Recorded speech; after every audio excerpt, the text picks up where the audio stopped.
Oh, anak. Aga mo Okay ka lang ba? Hindi kasi ako pinatulog ni Papa eh. Ha? Bakit? Nagparamdam ba siya sa'yo? Ayun siya sa likod mo. Ayan ma, todo ngiti pa siya sa'yo. Anak, hindi magandang biro yan. Diyan nga siya sa likod mo. Ayun na si. Sumasayaw-sayaw pa, ma. Anak, okay ka lang ba talaga, ha? Anong nararamdaman mo? Ma, puyat lang ako pero wala akong sakit, okay? Ano ba yung nararamdaman mo, ha? Ano ba yung gumugulo sa isip mo? Bakit mo nakikita yung mga hindi mo naman dapat makita? Anak, alam kong mahirap tong pinagdadaanan natin, ha? Pero, wag naman ganito, please. Huwag kang OA, ma. Please. Okay. Sorry. Ano bang gusto mo? Banding? Shopping? Bili tayo ng mga bagong damit para hindi puro plain yung sinusuot mo. Ano to, Michael? Matagal na rin alam ng mama mo? Oo pa. Ikaw lang hindi nakakaalam pa. Ha? Tinagan Diyos taga sa akin to, ha? Kung di pa ako namatay, hindi ko malalaman. Yan, mate naman. Nagagalit tuloy sa akin. Nagagalit tuloy sa akin bakit daw hindi ko daw sinabi sa kanya agad at kung kailan patay na siya doon ako nag-out. Nakakausap at nakikita mo ang papa mo? Ma, yes! Yes! I can see clearly. Promise! Pa, sorry na. Hindi ko naman kasi alam ang gagawin ko Natatakot ako sa sasabihin mo. Nak, sabihin mo yun kay papa mo, ha? Sabihin mo. Diyos ko naman, Mama. Multo yan. Siyempre, naririnig ka niya. Hindi naman bingi yan. Josie, ba't mo naman pinayagan na maging kayo na anak natin? Nak, yun ang sabihin mo sa kanya. Sabihin mo sa mama mo. Ma, gusto niya daw makilala yung boyfriend ko?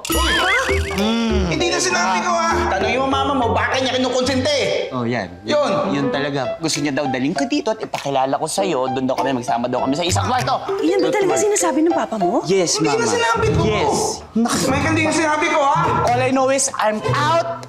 Get out of my life. Michael! Hoy, mag-uusap pa tayo! Naku, mahal. Nandito ka ba? Mahal? Andito ka ba?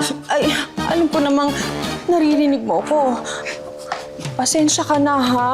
Hindi ko naman kasi alam kung ano talagang gagawin ko Baka magalit ka sa Josie, ang dami mo sinasabi, mahal. Takot na Mamaya takot tayo ako. mag-usap, ha? Mike, Alam mo mag-usap. namang mahal na Mike. mahal kita. Michael! Pero sorry talaga, mahal. Diyos ko. Whew! Akala ko di mo na ako tatantanan. Teka lang.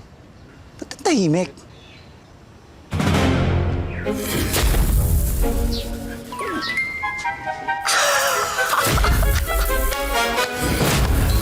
Ganon?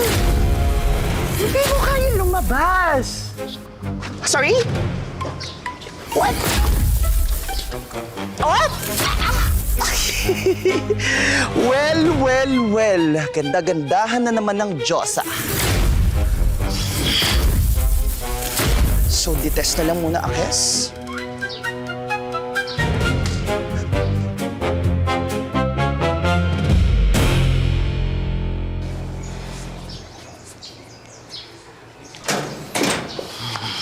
Anak, saan ka ba galing? Akala ko hindi ka na uuwi. Kanina pa ako naghihintay sa'yo. Ay, nako, Ma. Siyempre, di ko kayo iiwan, Ma. Nagpahangin lang ako saglit sa labas. Saglit. Buong araw kang nawala. Yan. Ang OA, Ma. Hindi talaga. Teka, kasama mo ba ang papa mo? Ha? Hindi, Hindi kayo buong araw magkasama dito, Ano? Hindi ko naman alam kung matatakot ako o matutuwa ako dyan sa na hindi ako maiwan-iwan ng papagardo mo. Tara na anak, pasok na tayo. Wait lang, Ma. Bakit? Kasi kanina napansin ko na nung lumabas ako, hindi nakasunod si Papa. Talaga? Oo. Sa tingin mo kaya dahil nasa loob yung urn? Pwede. Baka nga. What if hindi na lang natin ilabas dito para hindi niya na tayo magulo at hindi niya na tayo pakialamanan? Lalo na ako. Anak naman, wala pang pasyam ang papa mo. Kailangan nga, di ba, 40 days bago natin siya dalhin sa sementeryo. Baka naman magalit sa atin yun. Baka naman pwede mo nang mahintay yung 40 days, Nak. Sandali na lang naman yun. Sabi mo yan, ma. 42, 33, 34, 35, 36, 37, 38, 39, 40! Freedom! Oh my gosh! Abang na abang ka na taga sa 40 days ko, ha? Laking tuwa mo na nawala ako, no? Nawalan ka ng kontra sa buhay mo. Pati ba naman emosyon ko? Pinapakailaman mo, pa? Hay, buti na lang 34 days left. 34 days left din para mabago ko yung isip mo. Check.